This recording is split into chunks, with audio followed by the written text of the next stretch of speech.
आपको और आपके परिवार को मेरे तरफ से दिवाली की बहुत बहुत शुभकामनाएं। Happy Diwali to everyone. तो कैसा हो अगर हम इस दिवाली काजू कतली को बनाएं, वो भी मूंगफली से, जो कि काजू कतली को भी फेल कर देती है। तो आज हम बनाएंगे काजू कतली।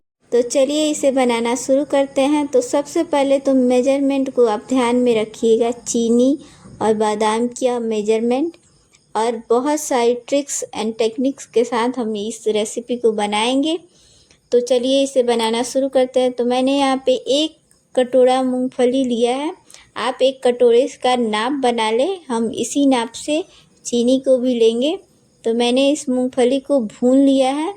आज जब हमारी मूंगफली ठंडी हो जाए तो इसे मसल कर हम इसके छिलकों को निकाल लेंगे। अब हमने इसको छिलकों को निकाल लिया और लेंगे एक मिक्सी जार। और मिक्सी जार में हम इसको डाल देंगे और इसको हम अभी पीसेंगे। पीसने में भी बहुत सारे टेक्निक्स का इस्तेमाल किया जाता है, क्योंकि अगर आप इसे ऐसे ही ग्राइंड कर देंगे तो ये पीनट बटर बन जाएगा, ये पाउडर बिल्कुल नहीं बनेगा। तो हम इसे पल्स मोड पे थोड़ा थोड़ा चलाएंगे। आप इसे ग्राइंड बिल्कुल मत कीजिएगा। आप अपनी मूंगफली की कतली में काजू कतली का स्वाद चाहते हैं तो इसमें डालेंगे हम थोड़ा सा नारियल। इससे हमारी मूंगफली की कतली बिल्कुल काजू की कतली की तरह बनेगी। मैं दोबारा दोहरा रही हूँ कि आप इसे पल्स मोड पे ही पीसिएगा। देखिए मैंने इसको ऐसे पीस लिया है। भले ये थोड़ा सा दरदरा रह जाए लेकिन आप इसे ग्राइंड नहीं कीजिएगा। तो मैंने यहाँ पे उसी कटोरी से ले लिया है 1 कटोरी चीनी। तो नॉर्मली हम जब भी चाशनी बनाते हैं तो जितना हम चीनी लेते हैं उतना ही हम पानी डालते हैं, लेकिन आप मेरे कहने पे जितना आप चीनी डालिएगा उससे थोड़ा सा ज़्यादा आप पानी डाल दीजिएगा। और अब हम इसमें एक उबाल आने देंगे और एक पतली तार की हम चाशनी बनाएंगे। तो पतली तार की चाशनी तब बनेगी जब इसमें उबाल आ जाए, तब हम इसको 3 मिनट तक और पकाएंगे। तो हम इसमें उबाल आ गया है, 3 मिनट तक हम इसको छोड़ देते हैं उबलने के लिए। तब तक मैंने यहाँ पे एक बड़ा प्लेट ले लिया, उस पर हम पलट के उस पर हम लगाएंगे घी और इसी पे हम अपने मिठाई को बनाएंगे। और यहाँ पे देखिए हमारे चाशनी को 3 मिनट उबलते हुए हो चुके हैं। तो अब हम इसे चेक कर लेंगे कि ये पतली तार की चाशनी बनी है कि नहीं। देखिए इसमें एक पतली तार बन रही है। बस इसी समय हम इसको गैस को बंद कर देंगे। तो यहाँ पे मैंने गैस को बंद कर दिया और यहाँ पे हमारी चाशनी गरम है। इसमें हम डालेंगे अपने पिसे हुए मूंगफली। अभी हमारी चाशनी गरम ही है, आप चाशनी को ठंडा नहीं कीजिएगा, आप गरम चाशनी में ही मूंगफली को डालिएगा। अब हम इसके बाद इसमें डालेंगे काजू कतली जैसे स्वाद आने के लिए इसमें हम थोड़ा सा डालेंगे मिल्क पाउडर। मिल्क पाउडर इसमें ज़रूर डालिएगा ताकि इसमें काजू कतली का स्वाद आए। तो मैंने यहाँ पे मिल्क पाउडर डाल दिया। अब हम इसको अच्छे से मिक्स करेंगे। इसमें एक बात का आप ध्यान रखिएगा कि मैंने जो भी अभी प्रोसेस किया है, मूंगफली के पाउडर डाला है या मिल्क पाउडर डाला है, वो सभी हमने यहाँ पे गैस ऑफ में ही डाला है। अभी हमने गैस को ऑन नहीं किया है। तो देखिए हमने इन सबको अच्छे से मिक्स कर दिया है। मिक्स करने के बाद अब हम अपने गैस को चालू करेंगे। पे गैस को ऑन कर लिया है, हमारी चाशनी गरम थी। ये गैस को ऑन करते ही इसमें हल्का हल्का सा उबाल आ गया है। अब मेन प्रोसेस यहाँ पे होता है कि हम अपने को बिल्कुल भी गाढ़ा ना होने दें। तो इसके लिए हम यहाँ पे अपने मिक्सचर को लगातार चलाते हुए ही मीडियम टू हाई फ्लेम पे इसको पकाएंगे।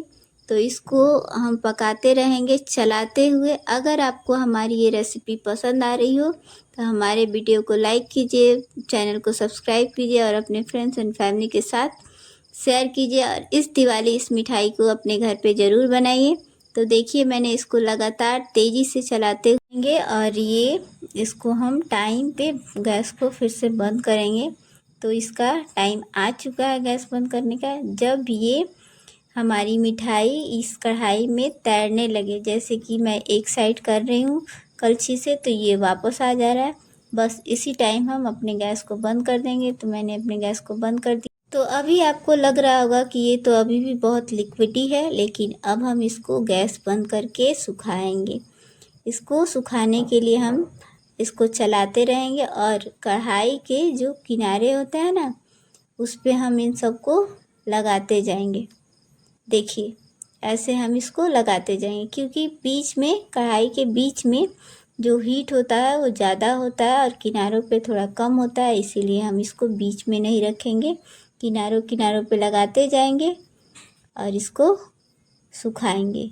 जितना हो सके आप बीच से इसको हटा के किनारों पे लगाइएगा और इसको लगा के हम इसको फिर से कलछी से हटाएंगे और हटा के हम फिर इसको लगाएंगे। इस प्रोसेस को हम 2 से 3 बार करेंगे और इसके बाद हम इसको निकालेंगे। तो जब तक ये मिठाई बन रही है तब तक आप हमें कमेंट करके ज़रूर बताइएगा कि आप ये वीडियो किस जगह से देख रहे हैं। तो देखिए बस इसी मेथड के साथ हमारी मिठाई एकदम सॉफ्ट बनेगी, बिल्कुल भी हार्ड नहीं होगी।